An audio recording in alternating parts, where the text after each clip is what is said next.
Hey there, David Gordon from TheaterMania here with the great Adrian Zmed. Adrian is one of the stars, along with Dee Khan, Sandy Duncan, and Don Most of Dan Clancy's play Middletown. It is a streaming production filmed in a theater. It was touring, I guess, for the better part of 2019. It was touring, and that's where it was filmed.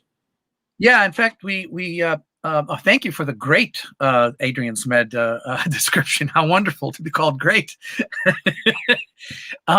We actually opened the show in, of all places, Las Vegas, at the Smith Center. It's a magnificent theater complex, that new theater complex that we have here.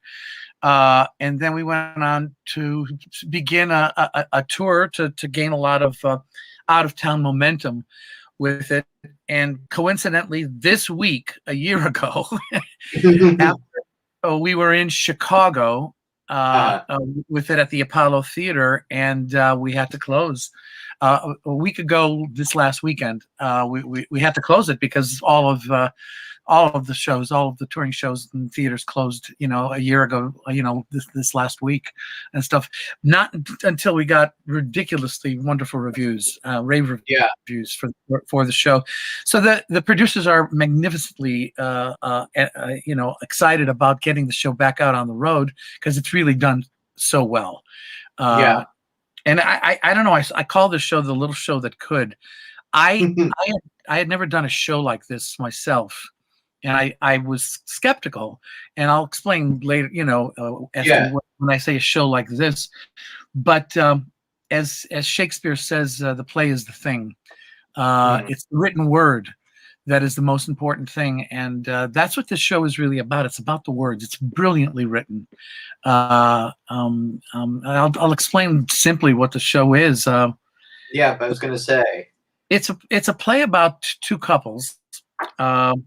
And it starts with the two females of our cast meeting each other at the first day of kindergarten for our children, and they end up hitting it off well and going to have coffee. And then about 35 years later, we all have had dinner every Friday night, and we catch up each week on all of our dinners as to what's going on in life. And it's about.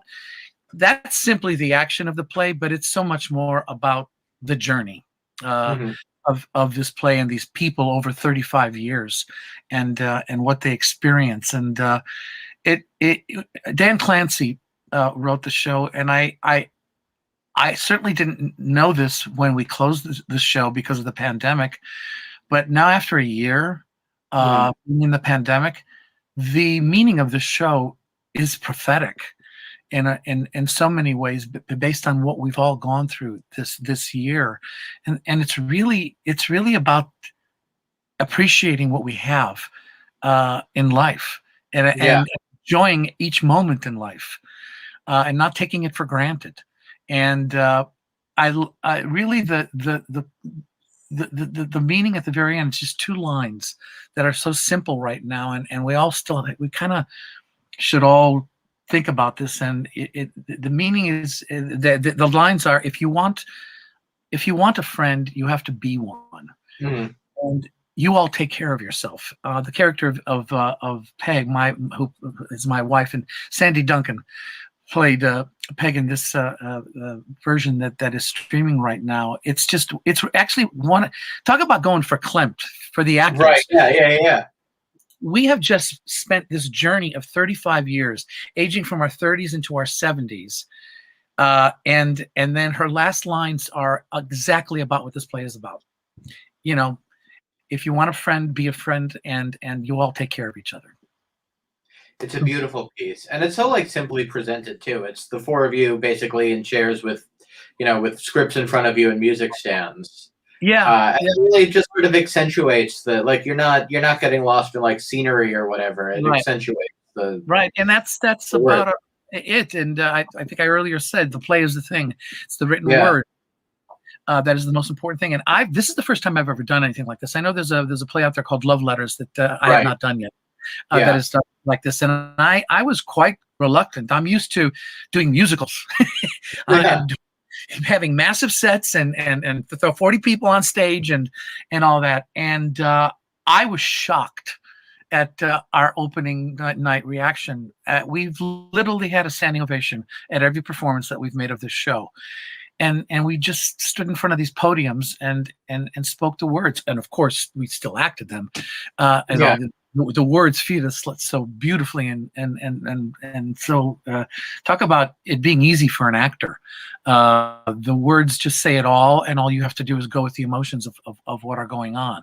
And it is, you know, cleverly, our PR campaign for Middletown is the roller coaster of life. And that's pretty much what the show is. It's a roller coaster. Yeah. Have you watched the streaming version? Very funny. No, I have not yet watched it. So I'm glad to hear that it's still, when we first got on the air, well, at least, you know, not off the air, you said that it does still work, crosses over. And I want to explain to the audience out there that this. Go ahead. Yeah. No, after you. I was going to after you. No, it was simply meant. It was the city before Chicago was a little town right outside of Atlanta called Marietta, Georgia, and we did an Actors Equity Archive video of it.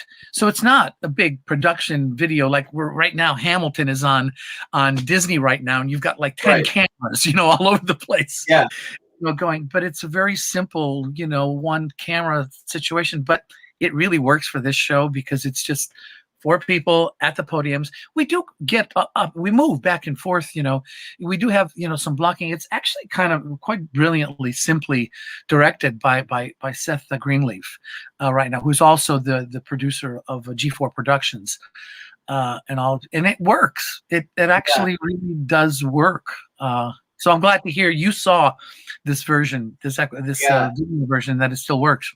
And it sort of hits my sweet spot too, because the 4 of you all look like you so enjoy doing it. You're just like happy to, like, you look like you're having fun and enjoying yourselves, which is there has been a question that we haven't had an absolute wonderful, incredibly wonderful time. What's great about the way this casting is, and I think that even if that G4 ends up putting multiple productions of it out there, somehow everybody that they cast we're all going to know each other. So the parts are quite interchangeable. Because I was going to say you did Grease 2 with Dee Dee. Right. So that's, you know, a relationship since the 80s, you know, with Dee Dee. And I adored Dee Dee. She's been a friend, you know, all these years. Don is not only a friend from being a colleague, you know, in Hollywood, you know, from the 80s, but we have played on a charity softball team called the Hollywood All Stars. No kidding. Since the early 80s. I mean, and I first met Don in the outfield of the Hollywood All Stars. That's amazing. So we've been friends for God knows how long, and we've played in just about every major league ballpark in the country before a regular major league game for a charity. And so he and I have been friends forever. And the funny story about Sandy and I, we were supposed to do Chicago, one tours of Chicago together. She was playing Roxy and I was playing Billy. Yeah. And literally 3 or 4 days before we were opening in Boston, she broke her ankle. You know, there's if anybody's ever seen the Broadway show of Chicago, there's a ladder on the proscenium for the character of Roxy, and she suddenly appears on that ladder. It just like rolls out. Well, she appeared and fell right off of it as it swung out. And she's okay. She's okay now, but she ended up not doing the tour. And but to my pleasure is I ended up. It was such a last minute placement of a Roxy, and they wanted to have a name in the role. The only person available was Annie Reinking, and she originated on Broadway. Yeah. So it was just an absolute pleasure to have done the show with Anne. So so here you're able to come in and you know everybody, so you could probably just like sit down and just get like there's none of the like getting to know you awkwardness. the friendships you see on that stage are the friendships that we've had for decades. Yeah. So it's very easy for us to just expose ourselves to the emotions of everything that goes on in the show. Don and I, especially because of being friends with the baseball team, and we've had so much fun and goofing around and stuff. So we're the two husbands, with occasionally we move over to one of the podiums, and the women are at the other podium, and we have different conversations, and it's a lot of fun. It's like when we get together, it's not just fun doing the show every night, but it's fun going out to dinners and being on tour and with the show. So it's quite a blast for all of us. Are you looking forward to getting back to it live? Yes, I am, and they're chomping at the bit for the mandates to be lifted a little bit more in terms of audience. The amount of audience members that can be in venues and stuff like that. But they apparently G4 has had a lot of interest, and if we can get out as early as August, we could have bookings as early as August. Oh, that's amazing! That's great. That's very encouraging, actually. Yeah, it is. I just hope. It may be a little bit longer for Broadway. Because things are just so tighter in those houses. These are right.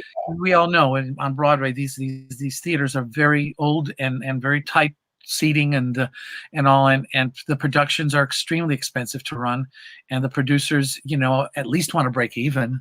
Right. You can't. You can't operate at a loss, which they've already been operating at this point. So I happen to think that maybe regional theater will start coming back sooner than Broadway, and especially if they can take advantage, if the regional theaters can start taking advantage, especially the summer stock theaters. Yeah, totally. Doing outdoor stages. And you could do this. I mean, you could do this anywhere. You could do this. I hate to say like you do it on a street corner. I don't mean to be flip like that, but you can do a play like this anywhere, or like indoor, outdoor. In a garden or something. It's just easy. We can do it in your living room if you want us to. So it's not big enough for an audience, but if you want to give me a private showing, I would happily accept. Adrian, I appreciate your time. Sure, my pleasure. At Middletown, we can find it. I'm looking for the website. It's Middletown, MiddletownPlay.com. It's MiddletownPlay.com. It streams through April 4th, probably longer. Yeah, all of the information is there. Middletownplay.com, and it's a lovely show, and it's really for everybody. If it's for people who may not be, it's for younger people to see what the journey is going to be like in life. It's for people in the middle of this journey to say it's time to stop and smell the flowers, and then it's for people who are maybe at the end of this journey to say, yeah, what a great life I've had, and I really need to stop and appreciate what my life has been. So yeah, it's a beautiful little play. Yeah, it really is. Be well, sir. I appreciate your time. Thank you. Pleasure talking to you. Thanks everybody for watching. Take care. Bye-bye.